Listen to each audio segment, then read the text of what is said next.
Una heredera asesinada mientras dormía. A la gente que vive en comunidades valladas no la matan como la mataron a ella. Una familia llena de sospechosos. Cuanto más dinero y más bienes poseen, más raro resulta.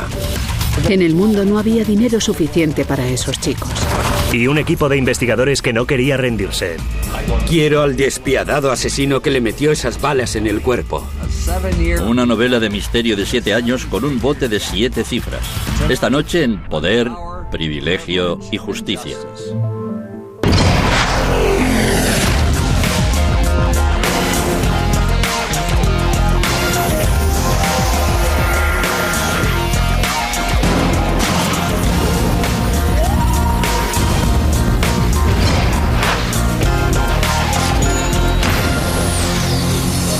Crímenes imperfectos, ricos y famosos, la heredera y el asesino a sueldo.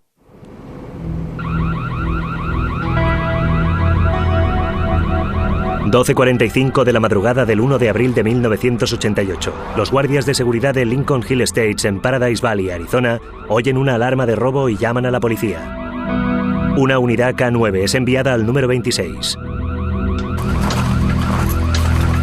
El agente, en cuanto ve la puerta lateral, sabe que no se trata de una falsa alarma. Tenía la sensación de que no era una llamada de rutina. Podía haber alguien dentro de la casa. El perro policía va en busca del intruso. Buscó en 2 habitaciones y después siguió por el pasillo. Detecta un olor frente al dormitorio principal. Tras pasar junto a la primera puerta, siguiendo por el pasillo, inició su bailecito. Y se notaba que algo había captado su atención. Soltamos al perro dentro de la habitación para descartarla. Él saltó sobre la cama y yo enfoqué el interior con la linterna. Allí el sargento hace un impactante descubrimiento. Bajo las sábanas yace el cuerpo de Jean Tobry, la viuda de un millonario, magnate ganadero y miembro de la alta sociedad de Phoenix. Le han disparado en la cabeza 5 veces a quemarropa. Rápidamente llama pidiendo refuerzos. Los inspectores acuden de inmediato a la extensa finca en la exclusiva comunidad vallada.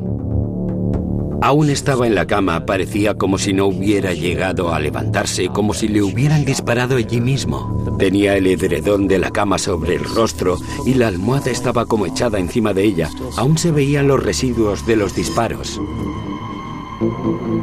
Aunque no hay signos de lucha, sí existen pistas aparentes de un móvil. Habían sacado varios estuches de joyas y los habían colocado sobre varios sillones de la habitación, como si alguien hubiera estado revolviendo las joyas. Pero lo que parecía ser un robo frustrado resultaría ser algo más siniestro. Parecía algo escenificado. Los ladrones no colocan normalmente una almohada sobre la cabeza de la víctima y le disparan así, que la mayoría de la gente pensó que probablemente no se trataba de un robo, sino que era otra cosa. Cuando registran el resto de la casa, sus sospechas se confirman. Había obras de arte y esculturas con aspecto de ser valiosas. Había una caja fuerte en uno de los armarios que contenía joyas muy caras y que no había sido tocada. Todo estaba en orden. No parecía haber sido alterado de ninguna manera, lo que me pareció un tanto extraño. Después descubren por dónde había entrado el asesino a la casa. Encima del fregadero estaba el cristal de una ventana que había sido extraído y en ese cristal habían huellas dactilares. También se habían encontrado huellas dactilares en la encimera de la cocina. La ventana de la cocina es la única entrada a la casa que no está protegida por el sistema de alarma. Cuando el asesino o asesinos entraron, sabían que la ventana no estaba conectada. Sabían que podían acceder a la casa sin que la alarma se activase. Y a quien mató a la heredera millonaria parecía preocuparle poco la alarma en el recorrido de salida de la casa.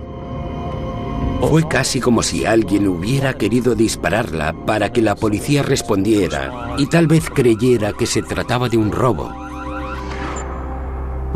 No cabe esperar que a damas como Jean Tobry se las carguen, y mucho menos en Paradise Valley. Al amanecer, la finca estaba llena de policías y periodistas. Algo que los vecinos no desean ver precisamente de camino al campo de golf.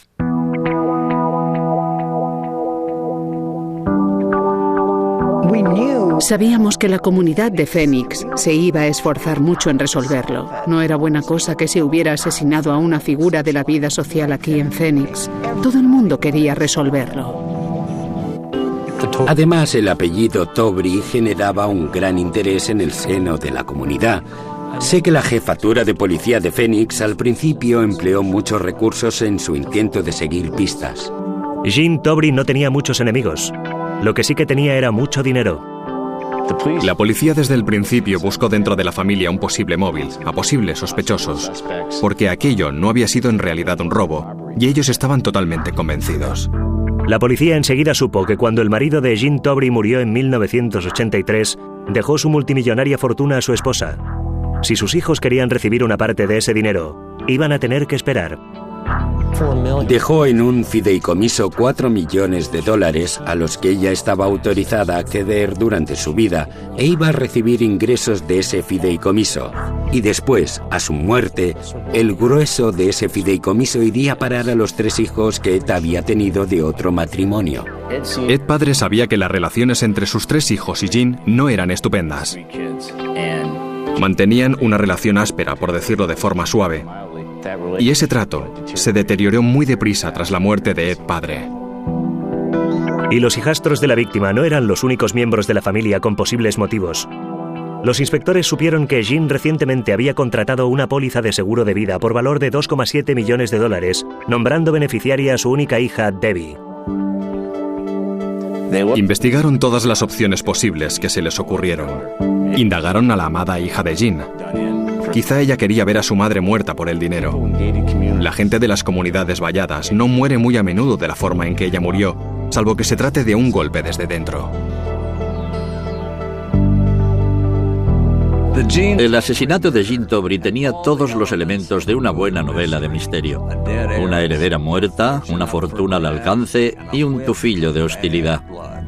El caso se estaba calentando más deprisa que el desierto de Arizona en julio. Era el caso más importante que se había producido en el área de Phoenix en bastante tiempo. Y la horrible naturaleza del crimen estaba muy grabada en la mente de todos. En los días que siguieron al asesinato estilo ejecución de la adinerada y popular Jean Tobry, los investigadores sintieron la presión de una historia de detectives de gran repercusión. Al ser la heredera de una inmensa fortuna ganadera, poseía más de $10 millones.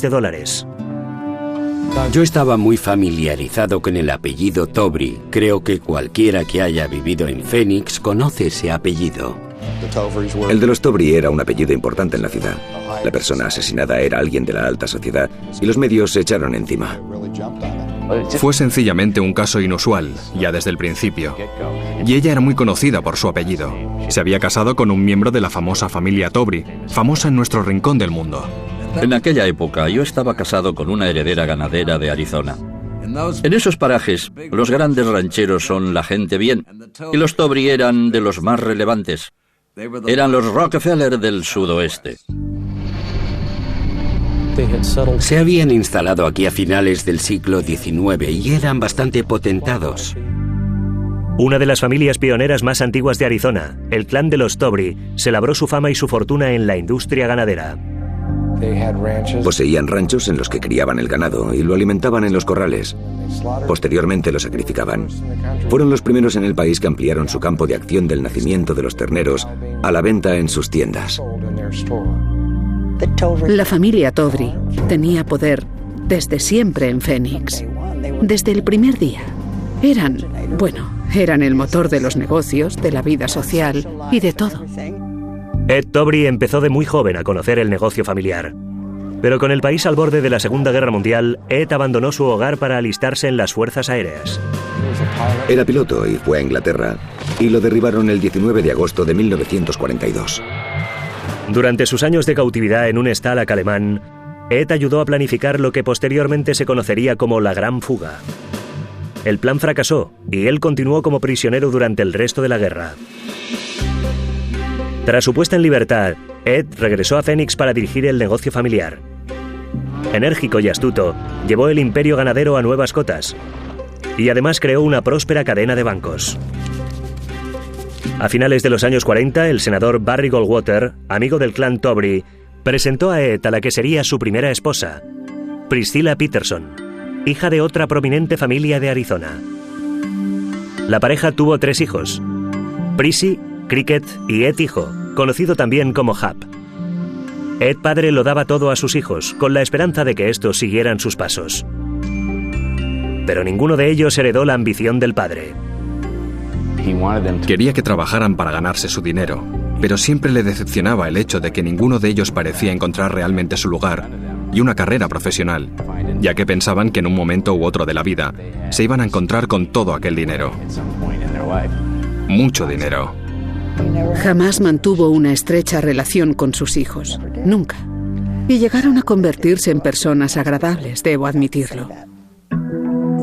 En 1967, Ed y Priscilla se divorciaron. El apuesto millonario fue probando suerte en el amor hasta que unos amigos le presentaron a una agente inmobiliaria a tiempo parcial y camarera de coctelería llamada Jean Gunter. 15 años menor que él, Jean estaba aún un poco por pulir, pero tenía una personalidad arrolladora y una sonrisa contagiosa. Ed quedó prendado. Jean era una buena persona. Nunca supe que le hubiera hecho nada a nadie. No sé, quiero decir que no era mala. Al contrario, era animosa. Era sencillamente una buena chica. Muy opuesta a las mujeres de clase alta con las que Ed solía salir, Jean había crecido en Arkansas, hija de unos padres de clase trabajadora. Su breve matrimonio con un obrero de una fábrica dio como fruto a su única hija, Debbie. Como madre soltera, Jean luchaba para poder llegar a fin de mes. Hasta que a principios de los 60 se trasladó a Phoenix para prosperar un poco en su vida. A Jean no le iba la vida social. Quiero decir que se movió en esos círculos en determinados momentos de su vida. Pero ella, como yo, trabajó toda su vida hasta que conoció y se casó con Ed Tobry. Cuando Jean Gunter pasó a ser Jean Tobry en 1973, se saltó unos cuantos peldaños de la escala social. Mientras había quien opinaba que encajaba a la perfección con la aristocracia de Phoenix, otros susurraban que se había casado con alguien que estaba muy por encima de ella. Jean era muy popular en la comunidad, y no solo en la esfera de la gente rica de la comunidad. Era muy conocida por mucha gente, había subido con esfuerzo, tenía raíces sureñas, era realmente una chica agradable en todos los sentidos. Los recién casados se trasladaron a un espacioso hogar situado en el exclusivo Paradise Valley. La zona es preciosa. Era una comunidad cercada y tenían la última casa en lo alto, en plena montaña. Jean no tuvo dificultades para adaptarse a vivir por todo lo alto. Participaba en actos sociales en Phoenix. Era la señora del baile. Quiero decir que siempre estaba metida en algún tipo de actividad. Siempre estaba haciendo algo. Y gran parte de las veces, las actividades suponían gastar dinero. Era muy aficionada a la ropa. Sus guardarropas eran inmaculados. Las prendas estaban colgadas a espacios regulares, con el colgador adecuado, todo adecuado para cada ocasión, y se desprendía de ropa por la que una moriría. El millonario y su nueva esposa trofeo vivían la vida al máximo. No creo que fueran en absoluto ostentosos. Tenían sus aviones, tenían los mejores coches del mundo, simplemente hacían las cosas con las que disfrutaban, que se podían pagar con dinero. Tenían una buena relación, una relación afectuosa muy buena. Pero había problemas en Paradise Valley. Sé que Jean se esforzó mucho con los hijos, pero ellos no se dejaban engatusar. Todo era por el dinero. Todo era por el dinero. Ella quería que fueran a ver a su padre, lógicamente. Happy, el chico, prácticamente las únicas veces que iba a ver a su padre era cuando necesitaba dinero o necesitaba algo. Happy era un granuja. 190% granuja. Íbamos de camino al entierro de su abuela.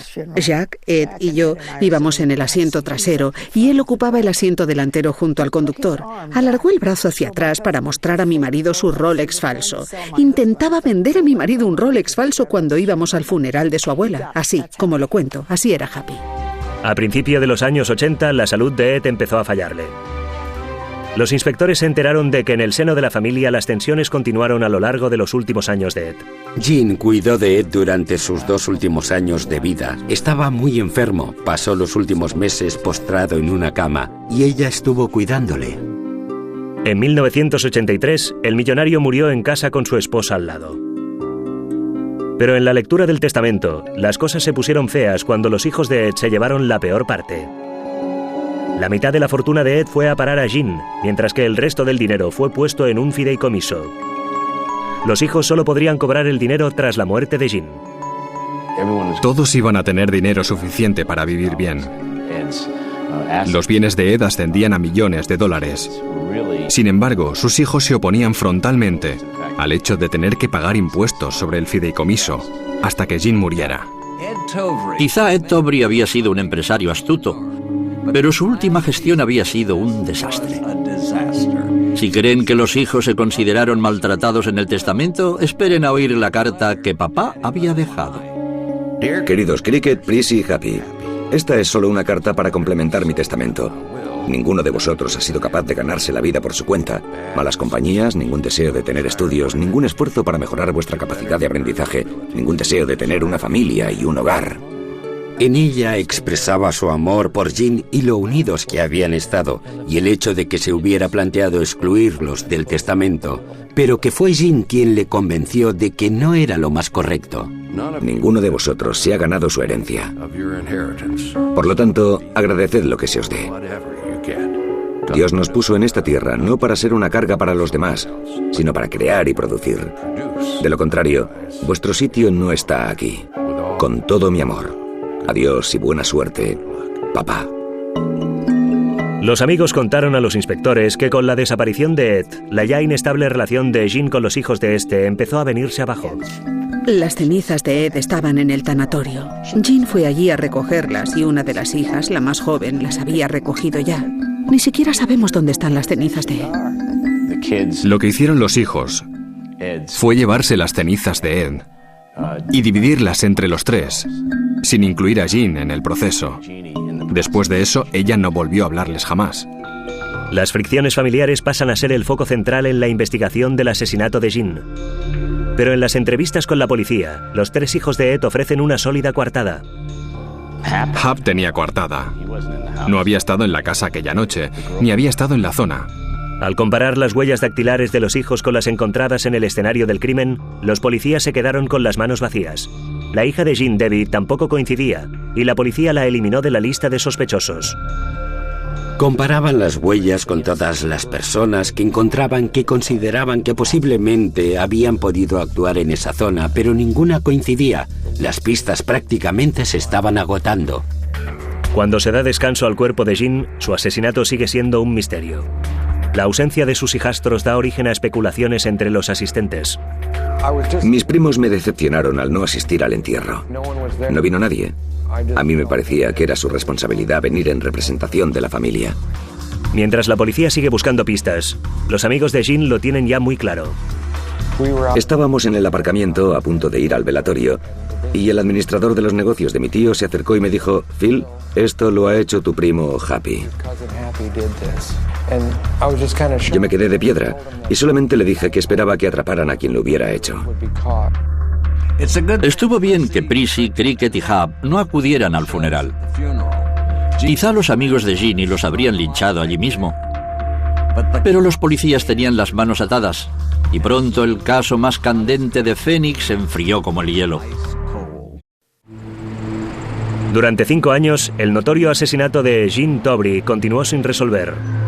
Creo que siempre que no se consigue resolver un caso, existe una cierta dosis de frustración. Buscaron por todas partes y sencillamente no lograron encontrar nada lo bastante sustantivo como para que se tradujera en un genuino arresto por asesinato. Los investigadores originales habían revisado todas las pistas y todas las pruebas, tras años de no encontrar nuevas pistas. Al final, el caso se asigna a la Brigada de Casos en Suspenso. Repasando los expedientes del caso, el nuevo equipo hace un increíble hallazgo. Una cinta de cassette que en su día había proporcionado la hija de Jean. Tras la muerte de Jean, Debbie tuvo la triste tarea de revisar todos los efectos personales suyos que había en el escenario del crimen, y mientras examinaba las cosas, escuchó el contestador automático. La cinta contiene un mensaje de un hombre llamado Gordon Phillips. Sí, Jean, soy Gordon Phillips. Vuelvo a llamar a ver si estás. Son más o menos las 3:30. Volveré a probar a las 5. Un año antes de su muerte, un hombre que aseguraba ser reportero se puso en contacto con Jean. Gordon Phillips había dicho a Jean y a Debra que era periodista de la revista Time Life y que quería escribir un artículo sobre Ed Tobry padre, que había sido un héroe de la Segunda Guerra Mundial. Y según Debbie, ese tal Gordon Phillips había llamado a su madre en repetidas ocasiones.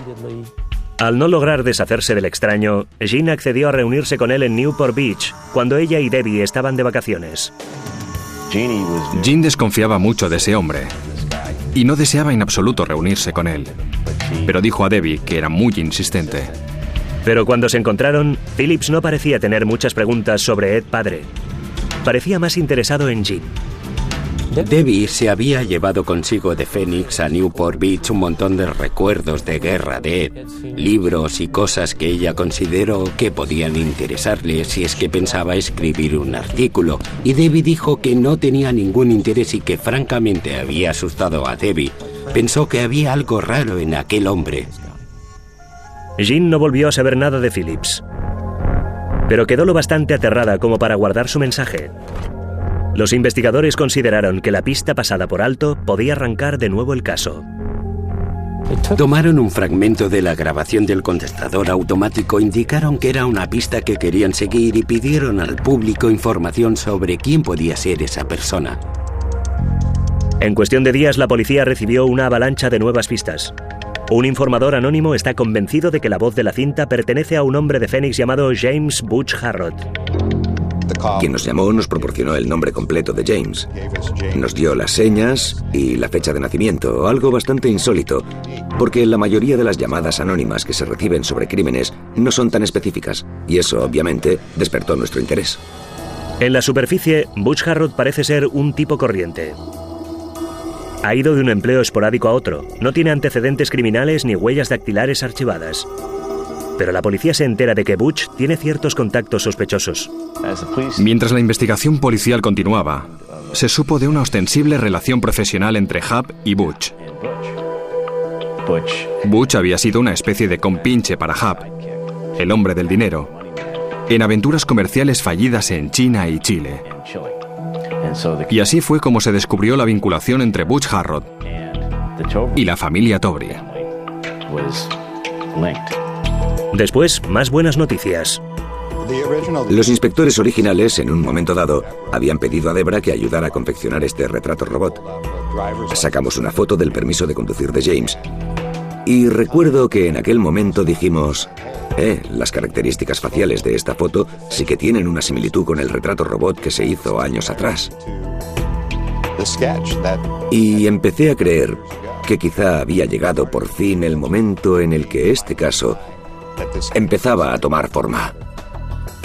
Butch Harrod no era exactamente el asesino despiadado que habían estado buscando. Parecía más un profesor de gimnasia que un asesino a sueldo. Pero los policías estaban a punto de descubrir que Butch era más de lo que se veía a simple vista.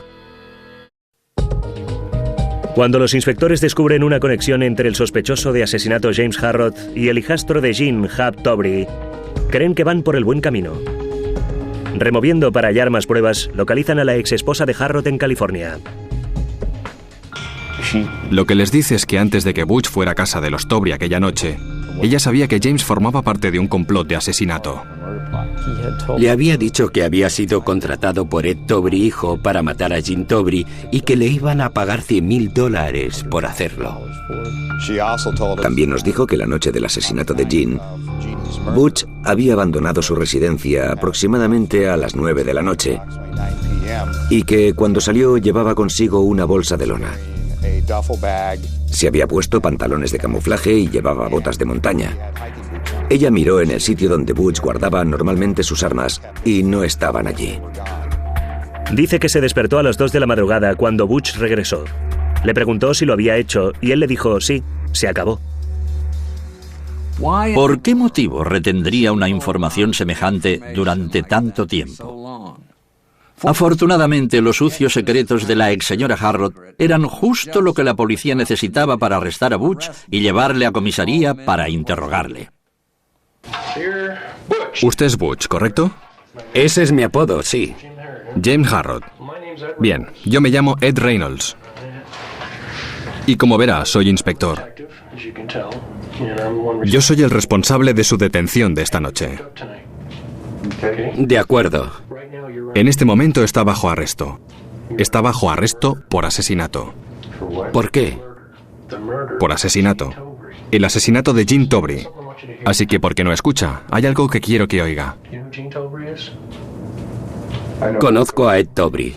Déjeme que le ponga esta cinta. Gene, soy Gordon Phillips. Siento llamarla tan tarde. He tenido un pequeño problema con Ed hijo y he tenido que ir a Los Ángeles a solucionarlo. Y además he tenido que hablar con un juez de allí. Ahora estoy de vuelta en Phoenix e intentaré volver a llamar esta tarde. Tengo cierta información para usted. Gracias. Esa, señor Harrod, es su voz. Bien, ahora solo quiero que me escuche un minuto. La policía de Phoenix no había tenido la ficha con sus huellas dactilares hasta aquel momento y cuando las tuvieron y las compararon y las identificaron en el escenario del crimen. Y lo recuerdo como si fuera ayer. Me dije a mí mismo, oh Dios mío, no me lo puedo creer. ¿Qué decide? Supongo que tengo que hablar con alguien sobre esto. Estoy pasmado. Tiene que hablar conmigo. Supongo que además he de hablar con un abogado si es que estoy bajo arresto. ¿Sabe una cosa más? Abajo le hemos tomado las huellas dactilares, ¿verdad? Sí. ¿La ventana de la cocina? ¿Por la que entró el asesino? ¿Retiró la cinta aislante de la ventana y sacó el cristal? ¿Adivina de quién es la huella dactilar que hay en ese cristal? Es su puta huella dactilar. Me lo acaban de confirmar.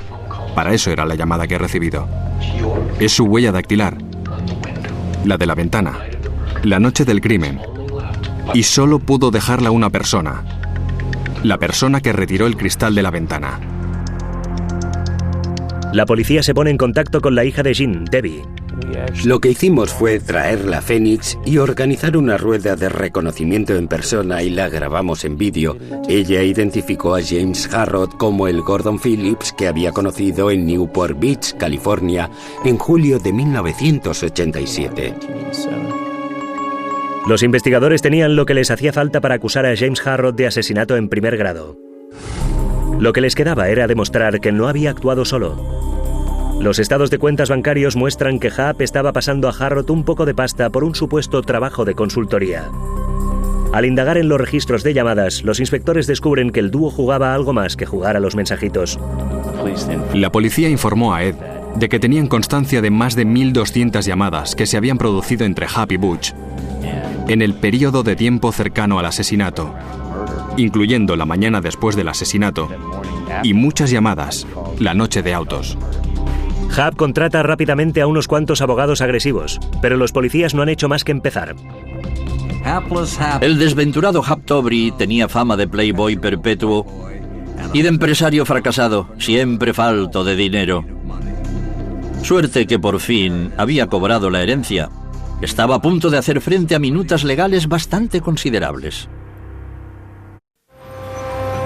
Pasan las semanas, y Butch Harrod continúa negando haber formado parte del supuesto complot para matar a Gene Tobry. Él siempre sostuvo su inocencia. Insistía en que no sabía nada de aquello. Y estaba seguro de que Ed Tobry tampoco sabía nada. Y estaba confuso, creo. Asustadísimo. Su vida entera estaba totalmente desintegrada. La relación de Hap con el asesinato es con mucho circunstancial, y los fiscales no pueden permitirse un caso poco sólido ante el tribunal. Deciden llevar a juicio primero a Harrod, con la esperanza de que la condena le haga confesar. Ya se ocuparán luego de los otros posibles conspiradores. A uno le gustaría procesar a todos los implicados en un homicidio, pero tienes que hacerlo basándote en las pruebas. Considerábamos que eran sólidas contra él. Los fiscales deben hacer frente al juicio sin una prueba clave. La exesposa de Butch no puede testificar sobre las conversaciones que mantuvo con su marido la noche del crimen. Mientras estás casado, no puedes ser llamado a testificar contra tu cónyuge. Incluso una vez ese matrimonio ha terminado, las comunicaciones entre cónyuges están protegidas. El juez dictaminó que ella podía hablar de lo que había visto y observado, pero no de lo que habían hablado. El Estado insiste en su teoría de que Hap pagó a Harrod para que asesinase a Jean Tobry. Fue contratado para hacerlo y por eso sus huellas dactilares están en nuestro escenario del crimen. No tenía ninguna otra relación conocida con Jean Tobry. No existía ningún motivo para que sus huellas estuvieran en casa de Jean. Pero al no acusar a Hap de coconspirador, no cabe duda de que surgirán preguntas. No se había trincado al pez gordo, esa era la pregunta. ¿Por qué no estaba arrestada la persona que posiblemente había estado detrás de todo ese asunto? El gran ausente en la mesa del acusado en el Palacio de Justicia del Condado de Maricopa era Edward Hap Tobry, hijo. Pero no se equivoquen. La presencia de Hap se haría notar en la sala del tribunal entre martillazo y martillazo.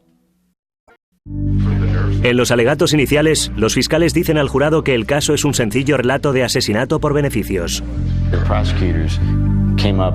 Los fiscales adujeron los móviles clásicos en innumerables casos de asesinato. Dinero, odio. Los hijos iban a recibir el dinero si Jean moría prematuramente. Y el odio a Jean por ser la intrusa en su sueño de vivir eternamente en el regazo del lujo, con el dinero de Ed, padre. El acusado también tenía mucho que ganar. Butch Harrod obviamente no entró en esa comunidad vallada y allanó la casa de Jean Tobry porque sí. Es imposible que fuera así, sin más. Había un motivo para que Butch lo hiciera, que le estaban pagando por hacerlo. ¿Por qué si no habría entrado en esa casa? ¿Y por qué si no habría dejado sus huellas dactilares por todas partes? El Estado demuestra que Harrod mantuvo un estrecho contacto con Hap en la época del crimen. Existía una evidente relación entre Hap Tobry y James Harrod, que corroboraban los cientos de llamadas telefónicas que se produjeron entre los dos. Además de eso, también ejecutamos órdenes de registro en la residencia de Tobry y en su negocio en La Joya, California. Por ejemplo, en el negocio, localicé un recibo de correo urgente de una carta que Hap había enviado a James aquí, a Phoenix. Pero la defensa dice que la relación era estrictamente profesional. En el tema del registro telefónico y el contacto entre James y Hap, creíamos que teníamos una explicación totalmente legítima. Sus contactos telefónicos eran por cuestiones de trabajo. Cuando la hija de Jean Debbie ocupa el estrado, dice al jurado que Harrod es el hombre que conoció en Newport Beach. El Estado también llama a testigos que identifican la voz en la cinta del contestador automático. La cinta era tremendamente importante. Teníamos a 5 o 6 testigos que subieron al estrado y dijeron: la voz de esa cinta es la de James Harrod haciéndose pasar por Gordon Phillips. Pero hasta el momento, la prueba más irrecusable son las huellas de Harrod en el escenario del crimen. Teníamos sus huellas dactilares en el panel de cristal. En ambas caras teníamos una huella dactilar que había dejado en la moldura que se había extraído de alrededor de la ventana. Teníamos sus huellas dactilares y palmares sacadas de la encimera de la cocina. Encontramos una huella suya en la cancela norte. Por lo tanto, nuestra teoría era que había aparcado en la calle sin salida que hay más arriba de la casa, que había bajado, que había dado la vuelta hasta la cancela del norte y que había cruzado el patio. Entró y creemos que fue directamente al dormitorio y disparó a Jean. A la defensa le resulta muy difícil explicar las huellas. Las huellas dactilares son una de esas cosas que desde la infancia se nos dice que son identificables. Es una prueba muy poderosa para un jurado.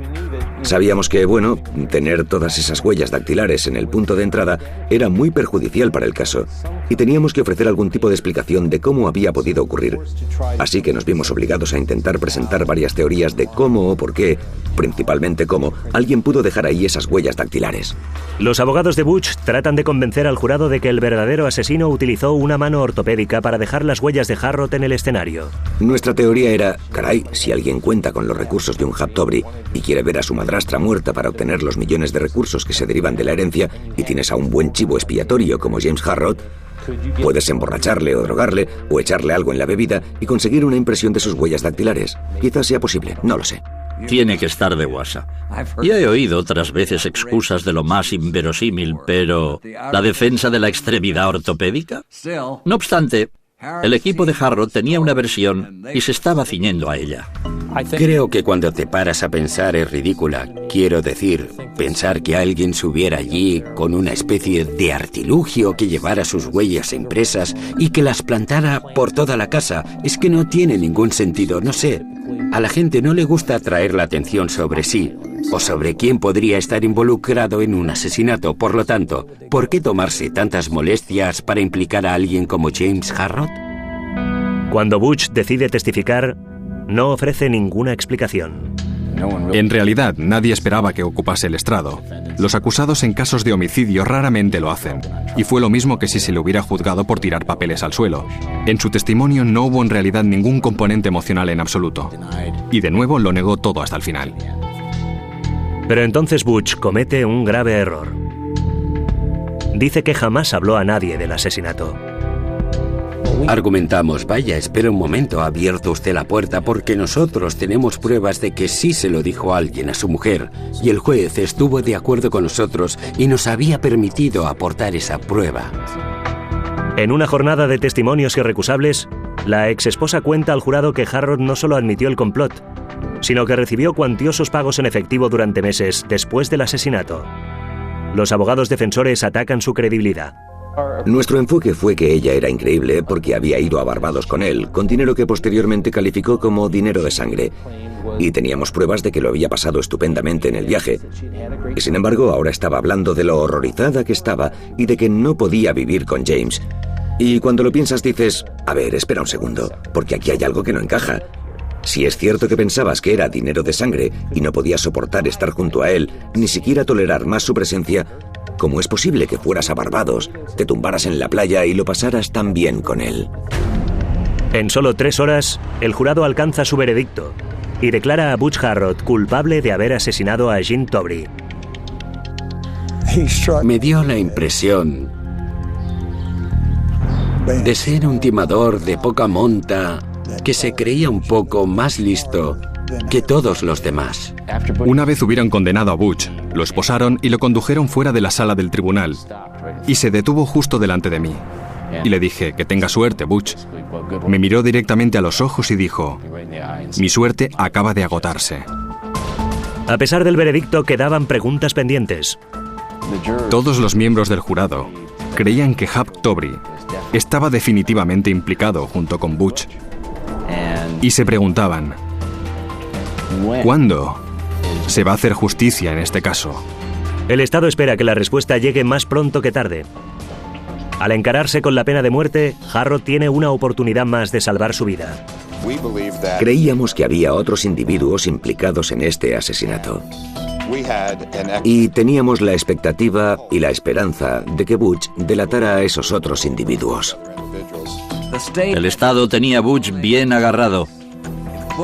Si Butch cantaba en Phoenix, seguramente Hap Tobry llegaría a oírle desde su casa de la playa en La Joya. Mientras espera la sentencia por el asesinato de Gene Tobry, Butch Harrod tiene una última oportunidad de sincerarse. Pero cuando llega el día, sigue sin cantar. En este caso, la gente va a preguntarse siempre, ¿por qué no ha confesado Butch? ¿Por qué no confesó? Pudo haber conseguido un trato, que quizá le habría salvado la vida. Ahora mismo no estaría en el corredor de la muerte. No tiene las pruebas que corroborarían su alegación contra Hap o contra quien sea. No puede demostrarlo, ahí no hay nada. Lo que me preocupa es que posiblemente había otros implicados con él y que los está protegiendo por el motivo que sea. Quizás son personas próximas a él y no quiere delatarlos, no lo sé. Pero lo que sí sé es que las pruebas demostraron claramente que fue James Harrod quien mató a Gene Tobry. Pero hay quien cree que el hombre del dinero y cerebro de este asesinato logró quedar impune. No podrían haber construido este caso sin convencer al jurado de que Hap Tobry hizo que James cometiera el crimen. Y sin embargo, Hap nunca ha sido encausado, nunca ha sido acusado, nunca ha sido arrestado, nunca ha sido juzgado y nunca ha sido condenado. Preferiría ver a Happy donde está James Harrod que ver al mismo James Harrod allí, porque no fue más que un instrumento, como un arma o algo parecido. Los investigadores tienen la esperanza de que si Butch no les ayuda, a la larga otro lo hará. Aún había un buen número de huellas dactilares sin identificar. Concretamente había varias en los pedazos de moldura. Había como mínimo una o más en el pedazo de cristal que no llegamos a identificar. Y había varias en el dormitorio de Jean. Es muy posible que alguien entrara con James Harrod para ayudarle a cometer el crimen. Nos gustaría averiguar a quién pertenecen esas huellas y cuál pudo ser su implicación en este caso. No hay estatuto de limitaciones en el asesinato y el caso nunca se ha cerrado. Hasta entonces, no habrá justicia para Jean Tobry.